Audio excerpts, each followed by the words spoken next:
Today, we're adding a cinematic touch to your videos by creating a fake camera shake. Whether you're working with static footage or want to intensify an action scene, this technique will bring your edits to life. Let's get started. First, import your clip onto the timeline in the edit page.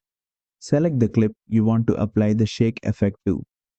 Now, head over to the effects library and search for the camera shake effect in the Open FX section. Drag and drop this effect directly onto your clip. With the effect applied, it's time to fine-tune it. Select your clip and open the inspector panel. Scroll down to the Open FX section where you'll find all the settings for the camera shake effect. Here are the key adjustments to make. Motion scale controls the intensity of the shake. A lower value gives subtle handheld motion, while a higher value creates dramatic shakes. Speed scale adjusts how fast the shake occurs. Slow speeds are great for gentle movements, while faster speeds simulate more chaotic motion. Rotation amplitude adds a rotational element to the shake. Use sparingly for a realistic touch.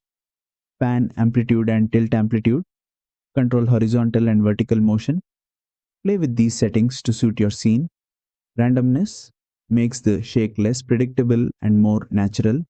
Increase this for a truly organic feel. Once you're happy with your settings, play back the clip to see the fake camera shake in action. Adjust the parameters as needed until it looks just right. And that's it.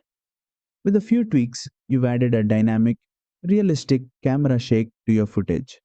Perfect for action scenes, vlogs, or adding energy to your videos. If you enjoyed this tutorial, be sure to like the video, subscribe to the channel for more DaVinci Resolve tips.